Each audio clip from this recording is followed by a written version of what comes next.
Pemirsa, kalau mau masuk ke makam Datuk Landa, ini jalan ini jalan apa namanya saya nggak paham ya. Cuman ini kalau kita ke sana itu arahnya ke Bukit Lawang, kalau ke sana kita ke Kota Medan. Nah, tandanya ini pemirsa, di sini ada selamat datang di makam Datuk Landa ya.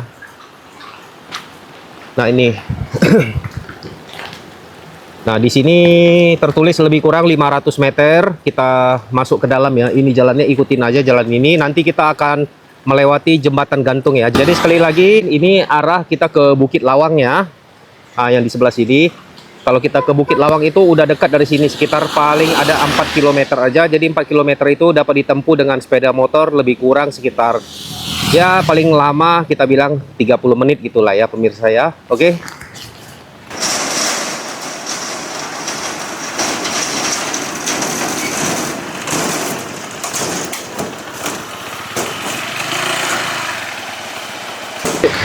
Nah pemirsa, ini adalah tanda ya mau masuk ke makam Datuk Landa ini. Ini adalah tanda Datuk Landa Syekh Abdus Salam ya. Ini jalannya dari sini pemirsa masuk ke sana ya, terus di situ. Nah nanti setelah ini kita ikutin aja jalan ini, jalan semen ini ya pemirsa ya. Kebetulan hari ini saya kemari lagi hujan nih pemirsa. Dari tadi pagi mulai dari Kota Medan sampai di sini di Bahoro pun masih diguyur hujan. Saya kemarin menggunakan ini sepeda motor. Jadi itu selama ini kenapa beredar di masyarakat katanya ada manusia mampu ngeliat makhluk gaib gitu? Itu betul atau enggak itu? Itu pernah juga dulu datang kemari rombongan 5 orang bersama sama adik nih. Jadi rupanya sebelum ke sini ada utusan 4 orang yang datang kemari dari tim mereka. Dari tim mereka. Jadi mungkin itu ada benda ditanamnya di nisan ini. Oh, di makam ini? Ya. Waktu orang tuh ada beberapa hari rombongan ke sini mau nanya sama Atuk. Sampai sini kayak muja-muja setan. Sampai sono, oh ini kata terbang. Oh, dia kayak seakan-akan dia sanggup ngelihat. Macam pemburu hantu itulah. Oh. Jadi sampai di sini Atuk pun situ. Ya Atuk udah menolak kali ya hati Atuk nih. Begini-gini kan batu itu. Wah, ini dikasih kita nih permata kata 3 biji. Jadi Atuk pelajari itu macam ada petunjuk sama Atuk nih. Mungkin yang sebelumnya itu datang itu 2 orang tuh nanamkannya situ. Di shooting lah itu. Dan ini benda ini katanya. Ya. Kayak apa tuh permata kayak plastik lah itu. Istilahnya kayak nemuin barang gaib gitu ya. Dikasih apalah kayak jimat gitu ya. Iya. Nah pemirsa, saya pun mau bilang ya, kalau seluruh konten saya itu pemirsa nggak pernah ada yang demikian ya. Saya itu nggak pernah mau bikin konten itu mengada-ngada, termasuk seperti yang barusan diceritakan oleh Atuk Norman ini loh. Jadi memang umumnya yang saya tahu itu kejadian seperti itu. Manakala ada orang membuat konten itu ya, menemukan kayak benda keris atau sebagainya, batu cincin, pokoknya apapun itu ya. Itu umumnya yang saya tahu itu pengalamannya itu sebelum mereka itu syuting video, mereka itu udah menaruh benda tersebut gitu pemirsa. Ini saya tidak sebut nama dan siapapun ya. Ini saya hanya bilang cara mainnya gitu ya. Saya nggak bilang nama siapapun. Jadi mohon jangan ada yang tersinggung di sini ya. Jadi di channel YouTube saya itu saya nggak pernah mau demikian. Bahkan pun saya sering ngelihat video ataupun menonton video di YouTube itu mereka itu bisa berekspresi melihat katanya di situ ada genderuwo, di belakangnya ada jin, di atas ada kuntilanak lagi bergelayutan. Tapi saya nggak pernah bisa ngelihat itu dan nggak pernah saya mau mengadakan lelucon kayak begitulah. Bisa aja saya bilang di samping saya ini saya ngelihat ada bayangan. Pemirsa kan nggak tahu kan, di depan saya itu ada makhluk lagi jongkok ngeliatin saya. Bisa aja saya berbohong demikian, bisa aja saya berbohong di situ. Ada lidah panjang lagi, lidahnya jalan sampai kena ke lantai. Saya bisa aja berbohong demikian, tapi saya nggak mau membuat konten yang demikian pemirsa. Jadi tujuannya kemari, kontennya itu yang real. Sebelum kita mulai video ini, sejenak kita renungkan kembali kepada seorang tokoh masyarakat yang sangat dihormati. Selamat jalan Datuk Norman. Anda telah pergi meninggalkan kita pada tanggal 25 Januari 2025, meninggalkan kesedihan yang tak terhingga di hati kita. Kenangan kita kepada Anda tidak akan pernah hilang, namun sakitnya kehilangan Anda begitu menyakitkan. Saya masih ingat saat-saat kita bersama, saat-saat kita tertawa bersama, berbagi cerita pengalaman hidup yang tak terlupakan. Saat-saat itu akan selalu terukir di hati saya, namun sekarang hanya meninggalkan kenangan yang pahit. Saya juga masih ingat pada tanggal 14 Januari 2025 saat kita syuting sebuah video konten di makam keramat Datuk Landa. Anda begitu bersemangat dan penuh energi, membuat saya merasa terinspirasi dan termotivasi. Siapa sangka bahwa itu akan menjadi momen terakhir kita bersama. Anda adalah seorang yang sangat spesial dalam hidup saya, dan saya tidak akan pernah melupakan Anda. Anda telah meninggalkan jejak yang tak terlupakan di hati saya, namun sekarang hanya meninggalkan lubang yang tak terisi. Meskipun Anda telah pergi, saya tahu Anda masih ada di hati kita. Anda masih ada dalam kenangan kita, dalam cerita kita, dalam doa kita. Namun, saya tidak bisa menahan air mata ini karena saya tahu bahwa Anda tidak akan pernah kembali lagi. Saya berharap Anda dapat menemukan kedamaian dan kebahagiaan di tempat yang lebih baik. Saya berharap Anda dapat melihat kita dari atas dan merasa bangga dengan apa yang telah kita capai. Saya berharap Anda dapat melihat bahwa kita masih terus maju dan berkembang. Meskipun Anda tidak ada di sini, Anda telah meninggalkan warisan cerita sejarah tentang Datuk Landa yang tak terlupakan, dan kita akan terus melanjutkan perjuangan Anda. Selamat jalan Datuk Norman. Kami akan selalu mengingat Anda dan mencintai Anda. Anda akan selalu ada di hati kita, dan kita akan selalu merindukan Anda. Berikut adalah video bersama Atuk Norman di makam keramat Datuk Landa Bahoro. Semoga video ini dapat mengenang beliau dan memberikan penghiburan kepada kita semua. Semoga Anda dapat menemukan kedamaian yang abadi, Atuk Norman. Kami akan selalu merindukan Anda. Ya, halo pemirsa dimanapun berada. Hari ini saya berada di Desa Timbang Lawan, Kecamatan Bahoro, Kabupaten Langkat ya. Tujuan saya ke sini, saya mau membuat sebuah cerita gitu ya, sebuah cerita sejarah tentang Syekh Abdus Salam gitu ya, pemirsa ya. Nah, jadi untuk mengetahui tentang cerita dan sejarahnya, nah Atuk Norman ini dia di sini sebagai narasumber. Atuk Norman akan menjelaskan mulai dari awalnya Syekh Abdus Salam ini kemari sampai dengan wafatnya gitu ya. Ya. Saya kan ada dapat informasi dari media sosial ya tuh ya. Nah di sini katanya ada sebuah makam, terus pun saya ada dapat kabar juga dari cerita masyarakat gitu ya. Bahwasannya di Timbang Lawan ini di Kecamatan Bahoro ada makam Syekh Abdus Salam ya. Atuk ceritakan sejarahnya yang Atuk tahu gitulah. Datuk Landa ini Syekh Abdus Salam ini berasal dari Malaysia, letaknya di Pulau Pangkor. Nah, jadi Datuk Landa ini lama meninggalkan kampung. Orang tuanya berasal dari Pakistan, mamanya berasal dari Malaysia, Pulau Pangkor.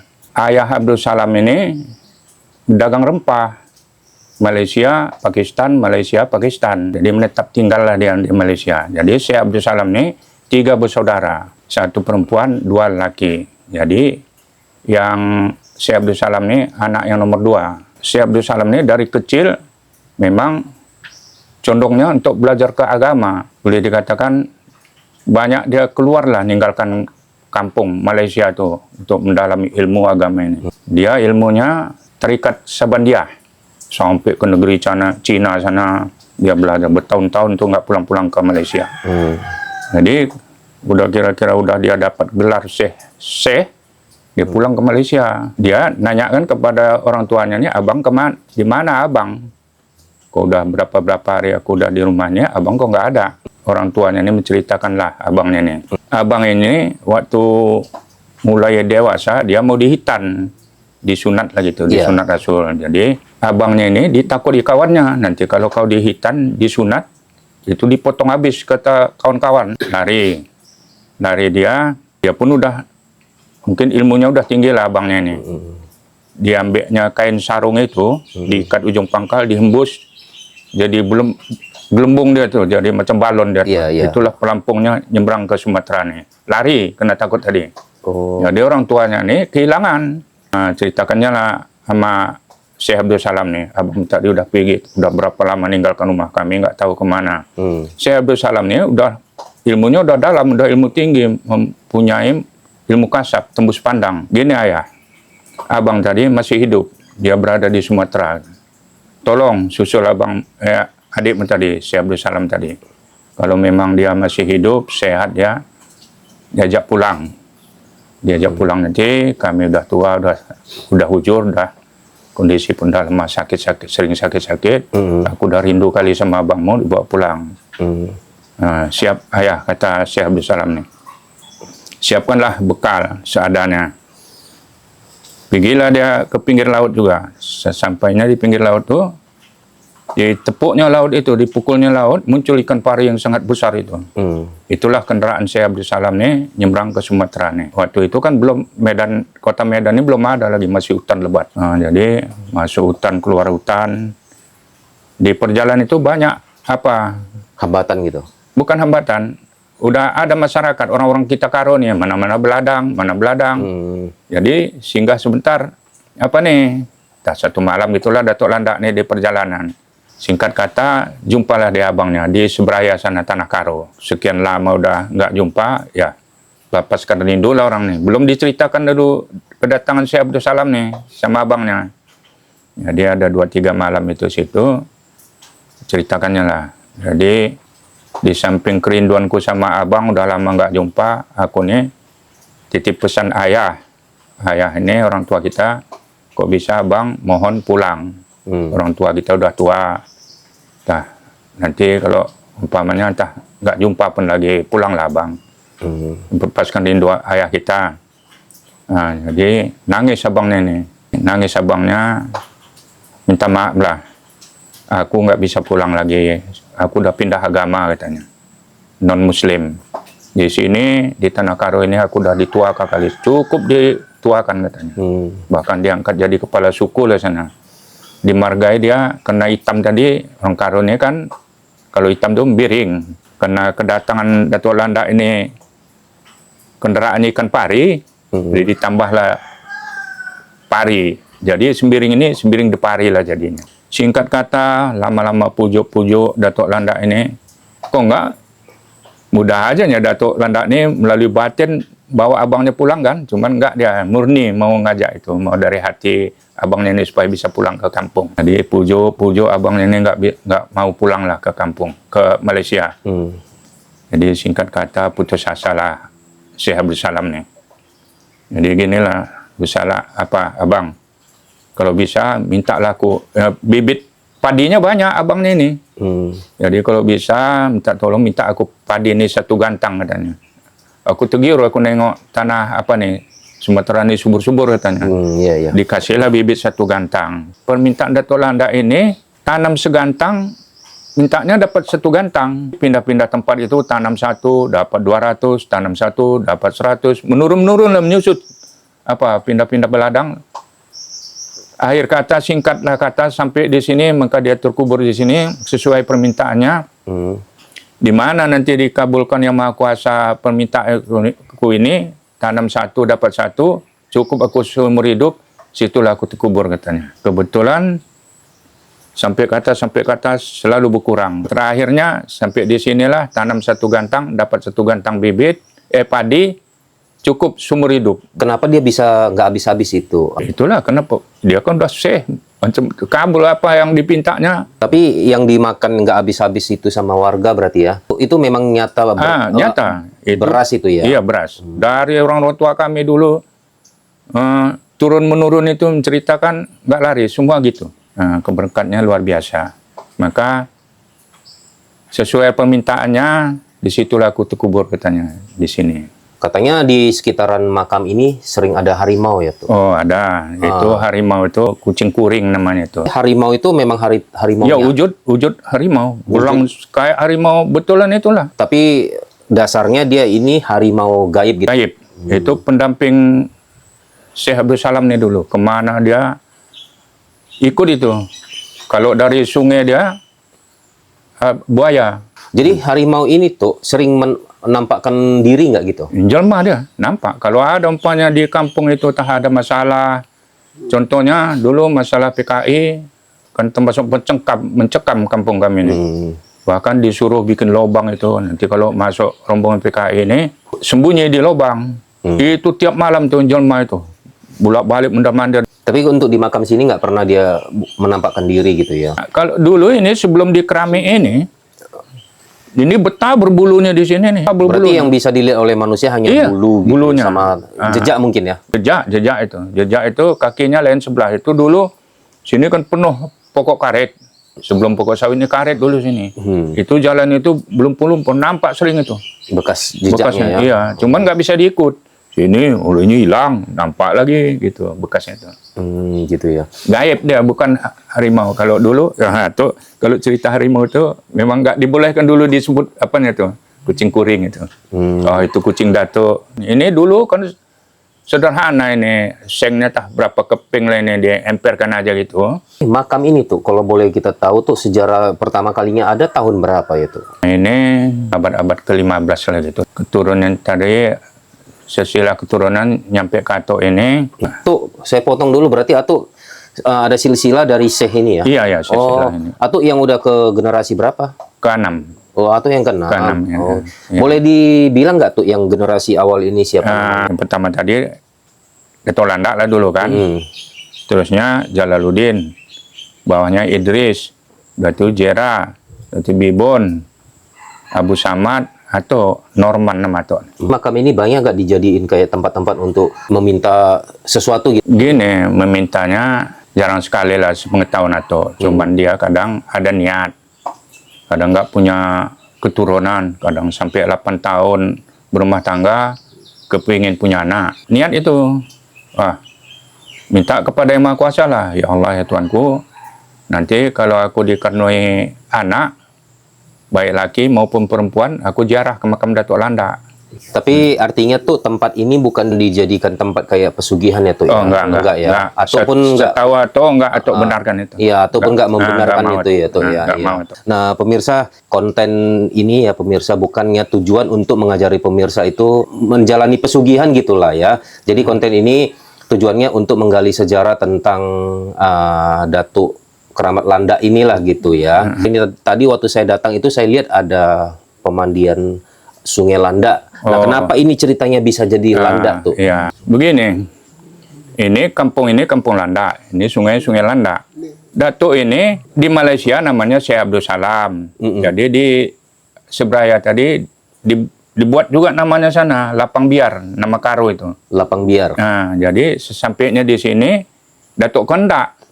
Apa kondaknya terkabul lah. Jadi belakang-belakang ini karena kampung ini kampung Landak namanya. Jadi masyarakat udah terbiasa Datuk Landak gitulah. Gitu. Sebetulnya asal-usulnya itu Datuk Kondak. Ada kelebihan Datuk Landak ini. Dia punya sahabat namanya Datuk Kuala Bubun.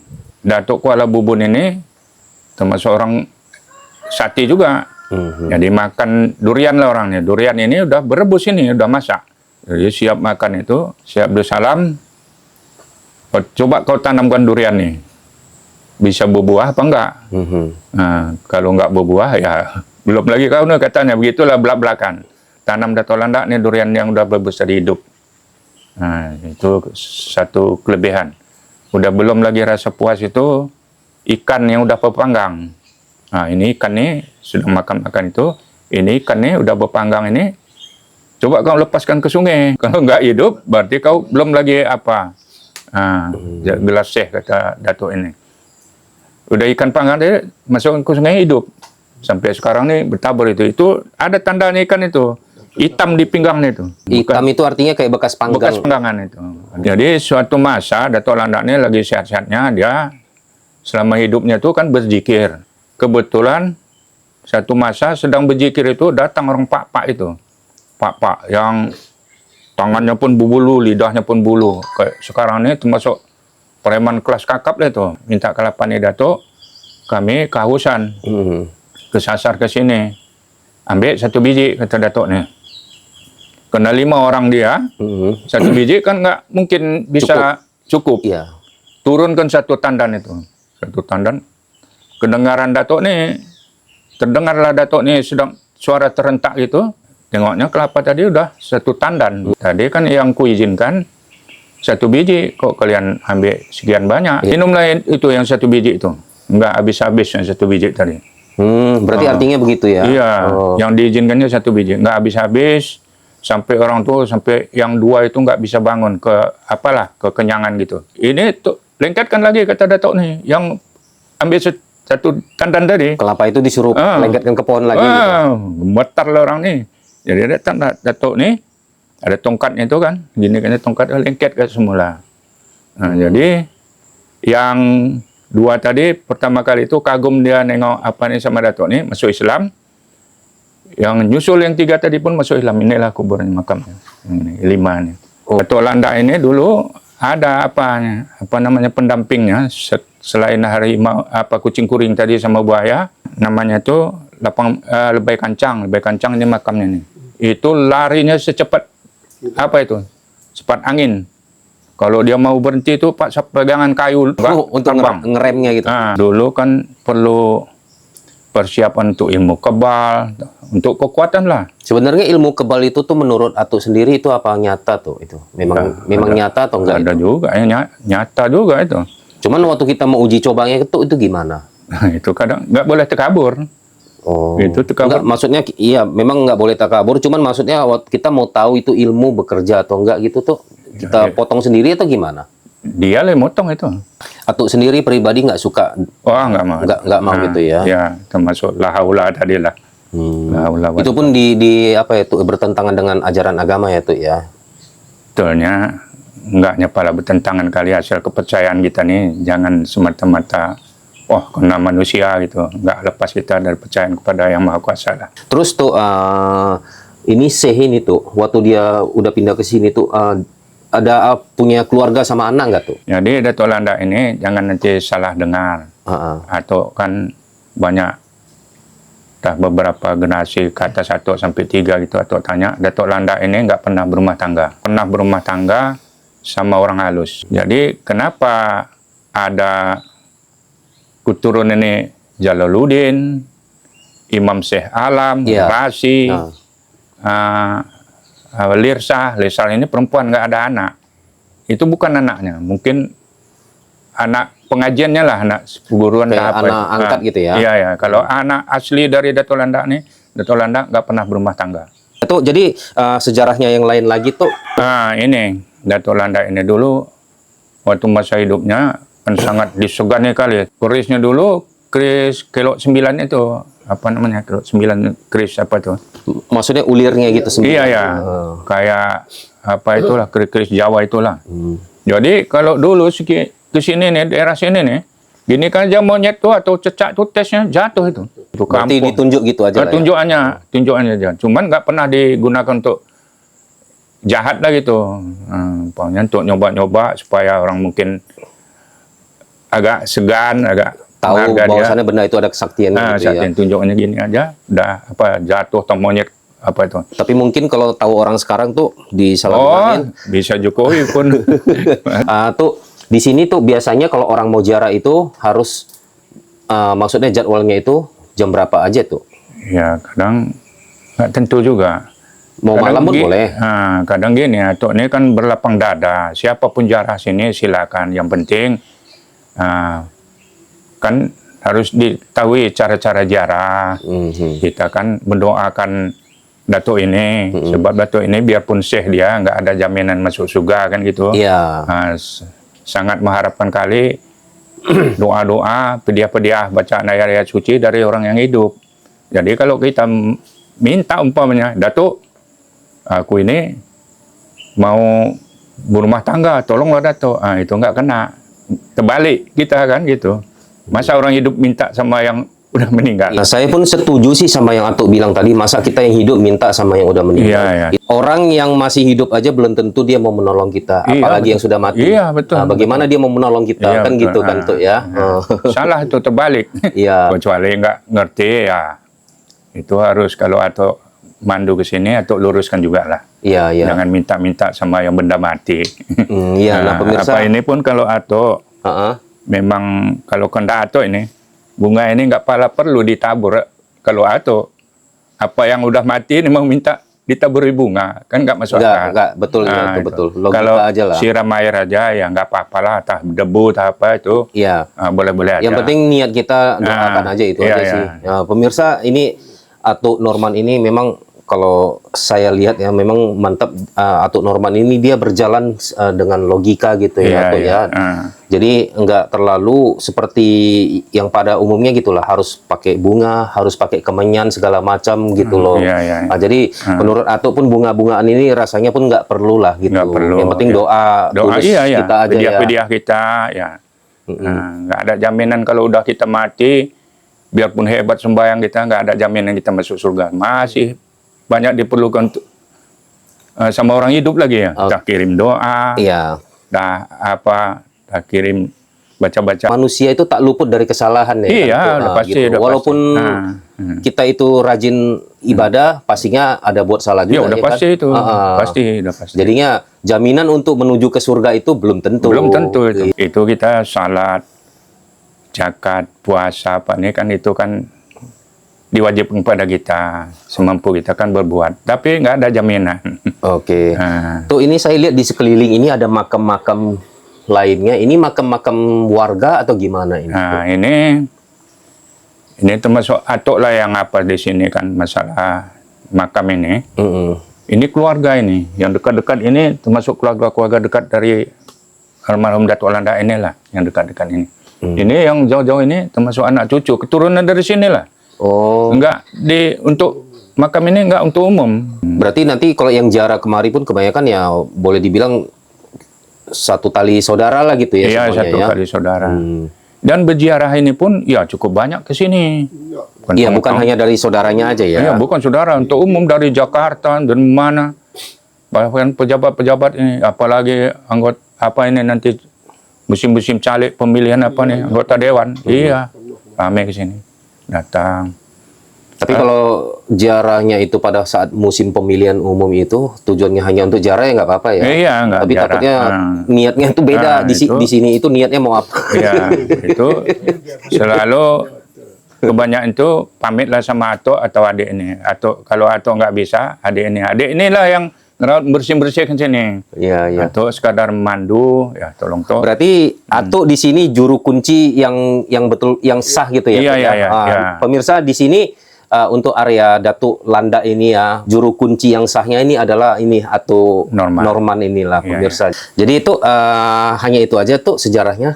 Ada juga lagi dulu. Namanya Imam Tampan. Imam Tampan nih tinggalnya di Borok, Simpang 4 tadi kan ada Simpang 4 Borok. Simpang 4 Pekan Borok. Ya. Arah ke apa dia? Utara apa ke sana tuh? Ke kanan dia ke pajak sana. Nah, ke kanan itu Sungai Bahoro ini bermuara sama Sungai Lampu. Di situ letaknya Imam Tampan nih. Imam Tampan ini berasal dari Aceh. Jadi Imam Tampan ini ilmunya cukup tinggi, ditembak dia apapun nggak bisa mati. Kena diancam Belanda dulu, kalau nggak kau nyerah, keluargamu akan habis kata Belanda ini. Dia lari ke Borok ini, situlah letaknya di Tanjung namanya. Jadi di Tanjung ini berdekatan, berdampingan sama orang kita Karo lah, rukun lah dekat. Cuman karena pesatnya perkembangan Imam Tampan ini, jadi warga Karo ini udah mungkin terusik. Tiba-tiba diusirnya lah Imam Tampan ini. Tuan, kami udah nggak sejalan lagi sama Tuan. Tinggalkanlah tempat ini katanya. Tempat ini katanya. Pada Imam Tampan. Imam Tampan ini cukup kuat. Itu masih ada peninggal batu-batu yang besar-besar gini tuh. Itu dibuat musala sana tuh. Diangkat. Diangkat untuk tangga-tangga, untuk pandasi apa tuh. Batu besar gini. Jadi Imam Tampan ini ya merasa heran gitu, baiknya kita bertetangga selama ini nggak pernah ada masalah. Kenapa tiba-tiba begini? Tiba-tiba kok diusir kami kan gitu. Ya nggak bisa lagi Tuan, kami udah nggak bisa lagi bertetangga sama Tuan. Kalau bisa minta tolong tinggalkan tempat ini sebelum jadi recok katanya. Begitulah kata orang Karo nih. Baiklah kata Imam Tampan nih. Pulang dia ke rumah. Sebab waktu diundang ke balai itu, ke balai tempat pertemuan orang Karo nih, diundang. Baiklah kalau gitu permintaan kalian, aku pun sangat kecewa kali lah selama ini. Aku ke rumah dulu sebentar kata Imam Tampan nih. Pulang dia ke rumah, ambilnya palu itu, martel, sama pahat, pejamkannya matanya ini di apa nih, ketoknya lah matanya sama pahat tadi. Keluar percikan api kayak api las-las sekarang ini loh. Oh, apa? Jadi gini kan, keluar. Jadi orang Karo takut lah kena lihat kehebatan Imam Tampan nih. Selama ini nggak pernah ditunjukkannya, karena ada persoalan tadi, barulah pantuknya ini pakai martel itu, matanya itu palu itu, keluar percikan api. Jadi keluar percikan api dia bukanya matanya, rumah-rumah Karo tadi udah kosong. Nah takut sama Imam Tampan nih. Oh, lari sendiri gitu. Lari itu. semua orang Karo tadi yang berdekatnya itu lari semua. Kebetulan sekian lama, setahun 2 tahun, Datuk Landak pun masuk. Tanya dia, Pak, ini nampaknya nih ada musalah, tentu Muslim kata Datuk Landak nih. Singgahlah Datuk Landak situ ke rumah apa tadi. Cerita punya cerita dari mana asal dan mana gitulah. Diceritakan apa Imam Tampan nih. Ini kok banyak rumah kosong-kosong ini katanya. Nah, diceritakan Imam Tampan nih lah kejadian itu. Jadi Datuk Landak ini berjadi kawan lah sama Imam Tampan tadi. Situlah Imam Tampan yang nanam durian bijinya udah berbesar di hidup, situlah tempat di lingkungan Imam Tampan tadi. Arti dari cerita Atuk ini sesungguhnya orang yang berilmu itu nggak pernah menunjukkan. Nggak pernah menyombongkan diri. Selama itu puluhan tahun dia berdampingan sama orang Karo ini nggak pernah tunjukkannya kehebatan dia tuh. Berarti dia hidupnya pun biasa-biasa aja. Biasa, dan normal, lingkungan baik, cara keluarga lah gitu. Ya itulah harapan kita itu pun bisa kayak gitu semua ya. Jadi nggak usah lagi ada yang sombong ya gitu. Nah, pemirsa ya begitu maksudnya pemirsa. Pemirsa juga harus ingat ya, level derajat manusia itu memang udah digariskan gitu ya. Tapi pemirsa harus ingat satu. Kita ini ibarat dengan buah kacang ya pemirsa ya. Kacang itu ada yang kopong, ada yang padat. Terus kita sama-sama ini dulu dilahirkan dari sebutir kecambah. Kacang itu ditanam ke tanah baru dia berbuah gitu. Jadi nggak usah kita pamerkan apapun yang kita miliki gitu ya, ya tuh ya. Ini sekarang pun udah mulai hujan lagi nih tuh. Jadi gini, terima kasihlah sama adik nih yang datang dari jauh itu kemari. Iya tuh ya. Pengen mendengarkan sejarah. Sejarah tadi, sejarah singkat. Itu atau bukan mengada-ngada. Jadi pesan dari leluhur Atuk dulu, ceritakan sebenarnya, jangan ditambah-tambahi, jangan dikurangi.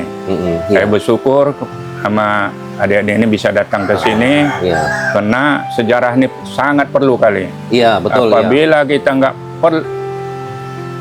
nggak mengetahui, nggak mau tahu sama sejarah, nah satu contoh, kita masa kecil-kecil kita dulu kan ikut orang tua. Nah, ada yang mapan hidupnya orang tuanya, ada yang enggak. Kebetulan nanti orang tuanya susah. Tahu-tahu anaknya bisa kuliah mana jadi orang hebat lah. Jadi kok nggak ingat sejarah waktu sama orang tuanya susahnya, itu bakalan timbul sombong. Iya betul. Pasti sombong itu. Nah, jadi sejarah nih kalau atau apa cukup perlu. Kalau orang nggak mau tahu dengan sejarah nih, itu udah keliru orangnya. Ya, ibaratnya seperti tadi saya bilang tuh, kita ini ibarat sebutir kecambah, apalah biji kacang. Itu yang bakal jadi kecambah itu. Nah, itulah istilahnya gitulah dia. Jadi ini kan ingat macam mana sejarahnya Syekh Abdul Salam nih, Datuk Landak. Jadi udah Atuk ceritakan gitu, yang mudah-mudahan masyarakat luas bisa tahu macam mana perjalanan Datuk Landak, maka bisa sampai terkubur di sini, gitulah ceritanya. Mudah-mudahan siapa nanti yang berjarah sini, kalau ingin dipandu, silakan hubungi nomor handphone Datuk aja nanti kita taruh di sini boleh. Nah, pemirsa nanti nomor handphone Atuk Norman nanti saya taruh di sini ya. Pemirsa itu kalau mau berjarah tinggal hubungin aja. Ya, karena gini, ziarah ini kemanapun kita ke tempat-tempat yang dimuliakan ini, satu-satunya diantaranya Syekh Abdul Salam nih punya karomah yang sangat besar, sangat besar. Nah, tidak sedikit yang caleg-caleg ataupun yang mau kerja-kerja, yang mau kuliah, karena keberkahan Datuk nih lulus. Nah, jadi kita mengenang masa hidup Datuk Landak nih, doa-doanya selalu terkabul. Kita kok bisa imbasnya pun jadilah doa-doa kita dikabulkan, kan gitu kan. Nah, jadi jangan nanti salah nyelonong aja masuk ke makam Datuk Landak ini mau ziarah. Nah, ini perlu diketahui ya kok bisa. Nah, tidak pun dipandu, pamit kan gitu berziarah. Izin gitu, pemirsa, ya. Pamit supaya ngambil berkahnya. Jangan nyelonong aja. Karena mungkin kebanyakan kita nih nggak tahu aturan ziarahnya macam mana. Iya. Assalamualaikumnya pun kepada yang udah meninggal tuh nggak ngerti. Nah, jadi ambil berkahnya. Itu aja pesan dari Atuk. Oke, iya. Nah, Oke, pemirsa, jadi saya rasa video ini udah cukup ya, penjelasan dari Atuk Norman itu. Jadi semoga video ini bermanfaat ya pemirsa ya.